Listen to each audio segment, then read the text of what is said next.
espectro, a pergunta no comentário do canal, dessa playlist dos espectros, políticas espectrais, o Bruno Norato, que pergunta o que é um espectro, se é espiritual, se é metafórico, e eu queria, então, responder, apontar para alguns lugares, né? Espiritual, metafórico, sim, os dois. Eu acho que existe o espectral, da maneira como eu entendo, ele é uma coisa que começa a se tornar explícita no pensamento filosófico a partir do trabalho de Derrida, espectro de Marx. Começar com uma observação que é comum ao Mark Fisher, Os Fantasmas da Minha Vida, e na Juliana Martínez, que é uma colombiana que procura estudar o realismo espectral na literatura, no cinema, nas artes plásticas visuais colombianas. Tem um livro que se chama Assombrando Sem Fantasmas, Haunting Without Ghosts. A ideia de que não é preciso que o fantasma exista para ele ter efeito.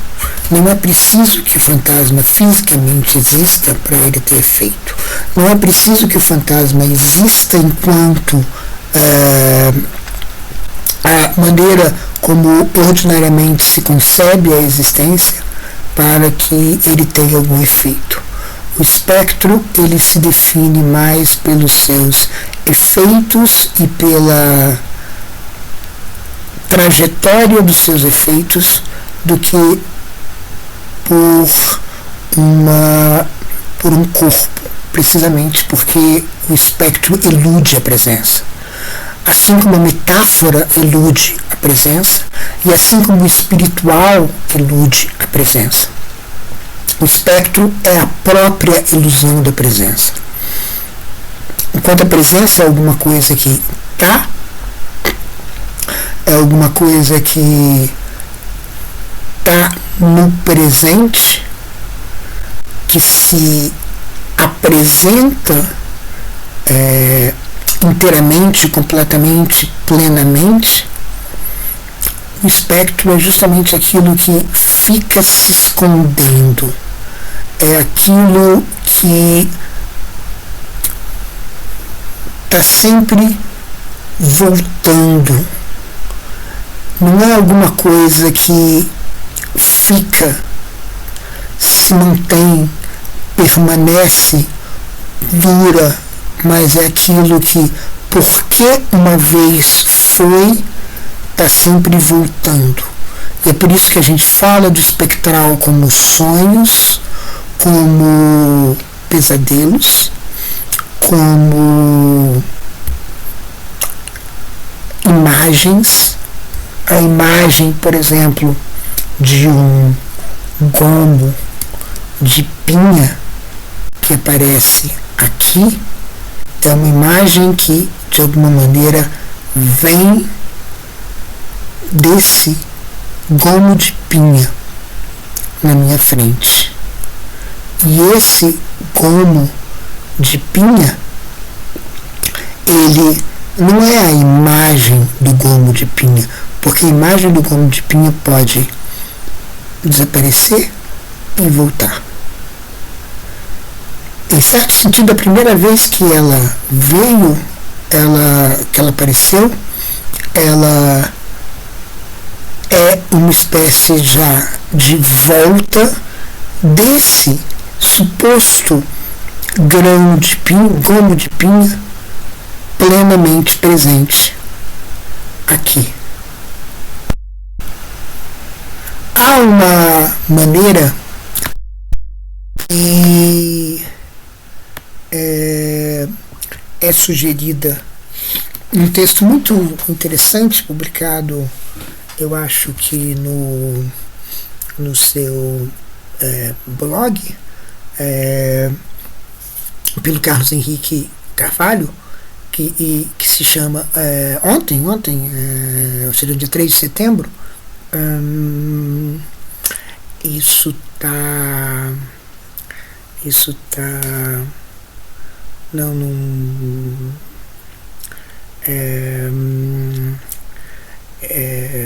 nessas redes sociais.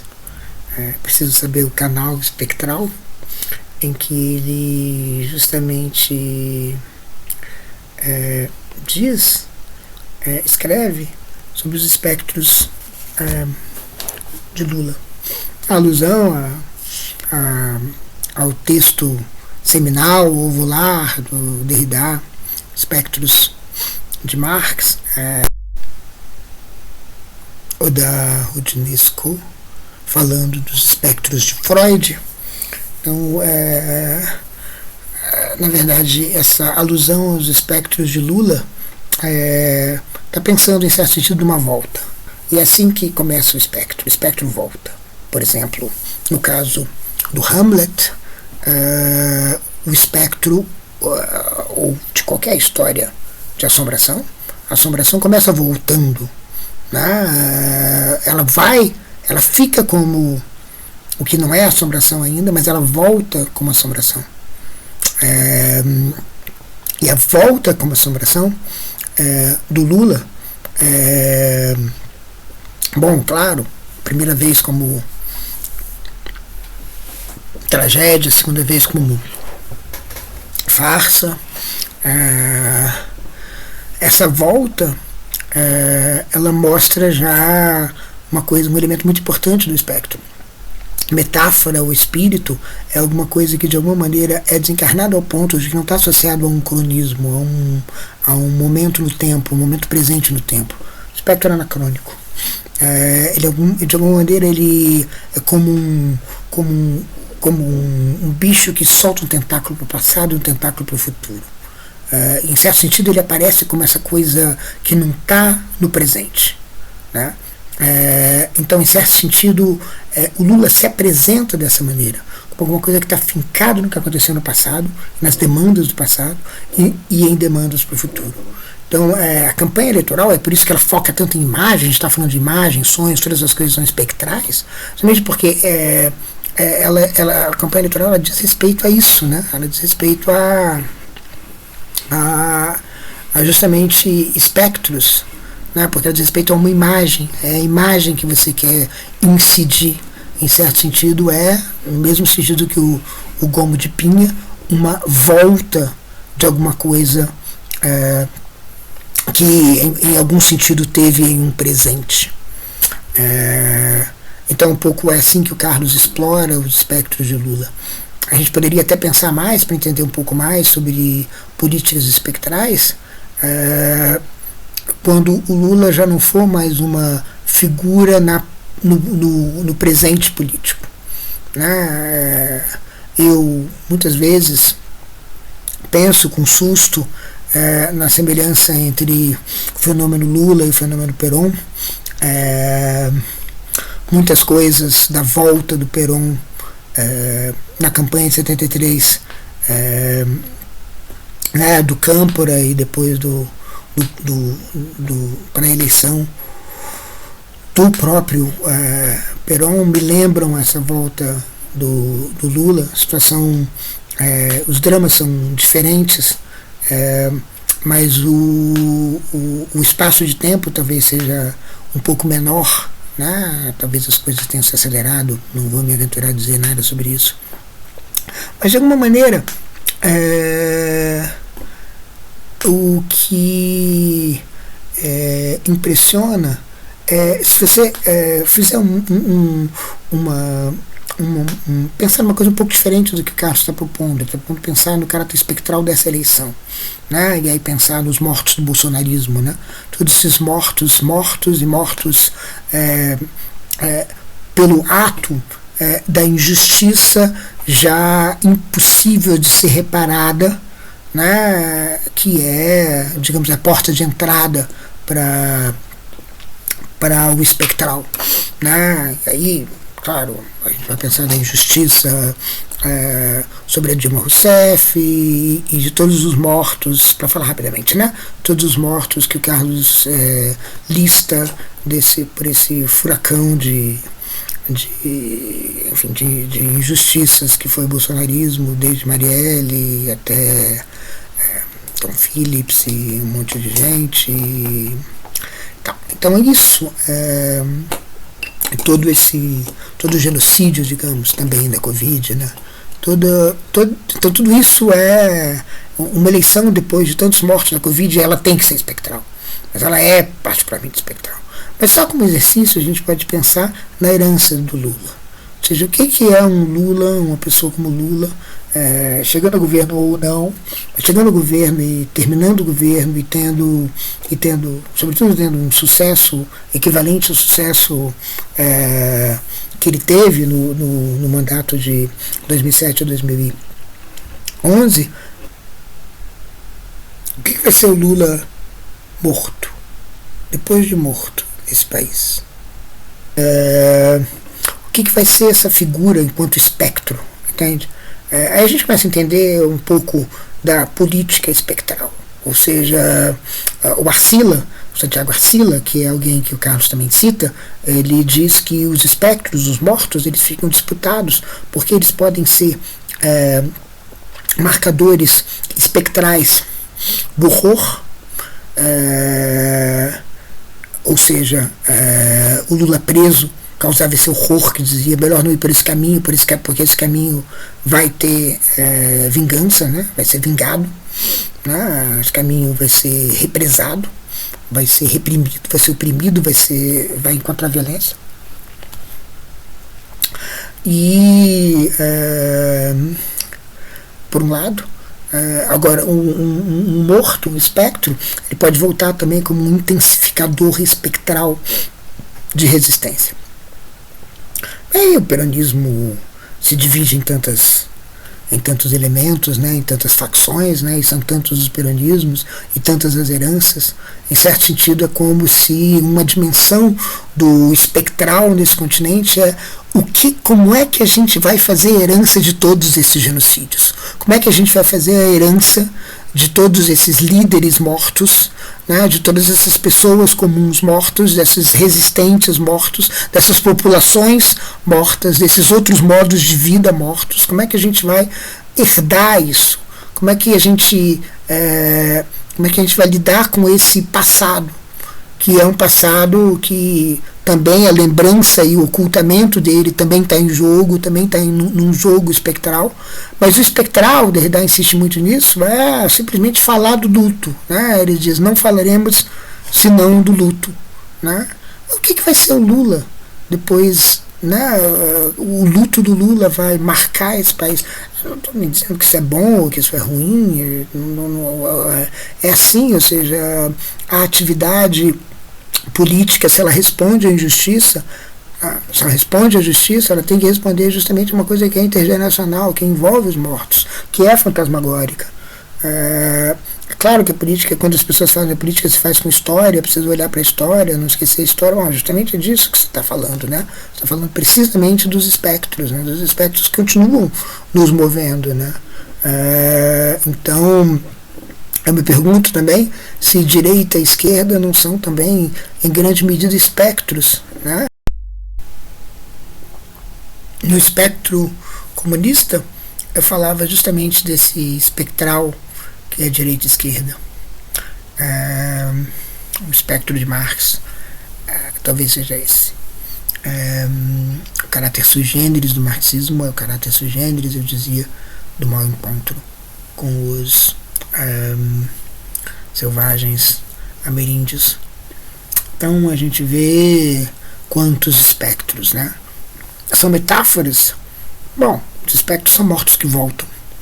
Os seus espíritos, eles não estão encarnados, mas não são espíritos arrumados, são espíritos que voltam plenamente, são espíritos que são sujeitos à lembrança, ao esquecimento. Os espíritos são sujeitos ao desaparecimento, são espíritos que estão sujeitos à mesma coisa que a imagem está sujeita. A imagem que vai e vem. A gente pode dizer as imagens que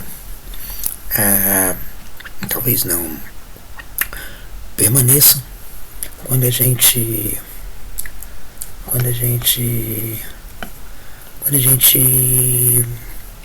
fecha os olhos. E isso é todo um tema muito perigoso, porque afinal de contas, em certo sentido, é mais difícil ver em que sentido há uma simetria entre esquerda e direita quando se trata de justiça. E eu, longe de mim, tá querendo argumentar nesse sentido, porque eu acho que há sim uma enorme assimetria quando essa é a questão. Mas isso não impede que haja certos que haja uma dimensão espectral muito grande, né? É quase como se a gente não lutasse mais tanto pelo presente apenas, a gente lutasse também pelo passado, né? E tá bem que seja assim, né? Ou seja, tá bem que de alguma maneira as injustiças sejam reparadas, ainda que sempre vão ser de maneira oblíqua, porque elas vêm sempre tarde demais, né? Toda justiça ela é feita tarde demais. Ela nunca é feita na hora que ela precisa ser feita. E quanto mais cedo, melhor. Esse que é o jogo da justiça. Quanto mais cedo, melhor. Ela é urgente, mas ao mesmo tempo ela já está muito tarde. Ela é urgente porque ela é para ontem. A justiça é sempre para ontem. É por isso que então, um pouco o que é o espectro, né?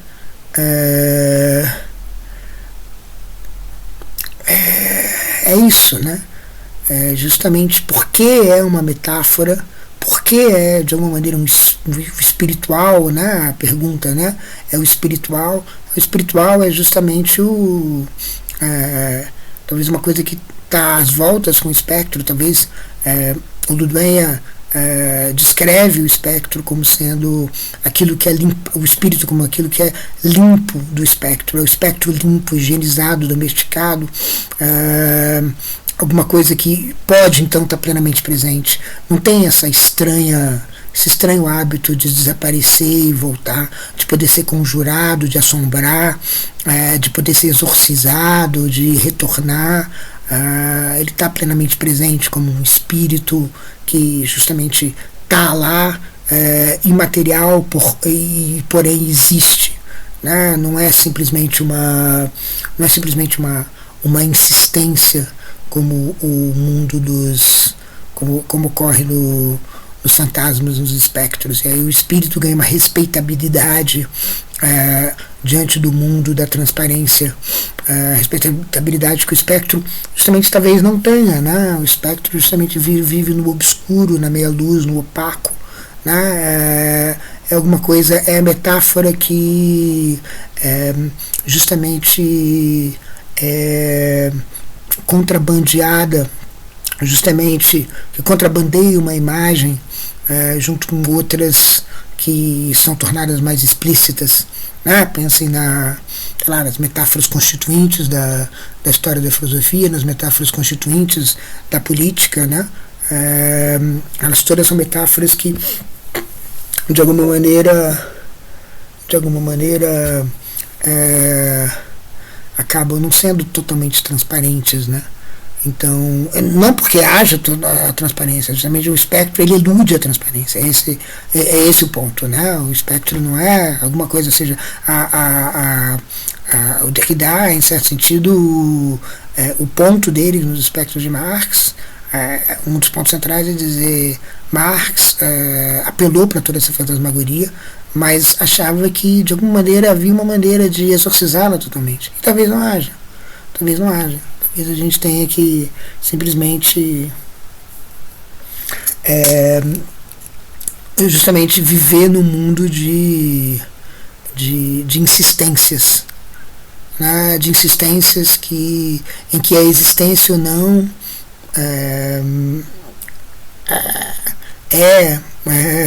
talvez alguma coisa parodiar o Beckett, num versinho que diz: o problema com a tragédia é